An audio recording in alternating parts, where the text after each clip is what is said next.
Ke berita lainnya, Saudara, Tom Lembong resmi mengajukan memori banding ke Pengadilan Tinggi DKI Jakarta. Sebelumnya, Tom Lembong divonis 4,5 tahun penjara atas kasus dugaan korupsi impor gula kristal merah. Hal ini diungkapkan kuasa hukum Tom Lembong dari Ari Yusuf Amir, merespons vonis terhadap Tom Lembong. Ari bilang putusan majelis hakim yang dianggap janggal saat menjatuhkan vonis terhadap Tom Lembong.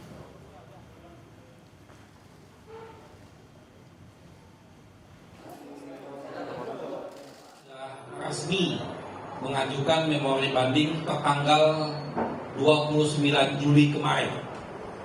Jadi secara administrasi sudah selesai, sudah kami masukkan, dan semua dokumen-dokumen yang dibutuhkan telah disampaikan ke Pengadilan Negeri Jakarta Pusat untuk dilanjutkan ke Pengadilan Tinggi DKI. Perkara ini sesungguhnya tidak terlalu sulit dan bukan perkara hukum yang kalau bahasanya itu ngejelimet itu enggak. Ini perkara biasa saja.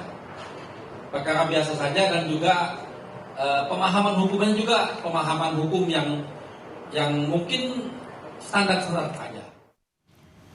Teka-teki kematian diplomat Arya Daru akhirnya dibeberkan polisi. Lalu apakah kesimpulan yang disampaikan polisi ini mampu membuka tabir kebenaran dari kematian diplomat Arya Daru? Kita ulas selengkapnya di Sapa Indonesia Malam.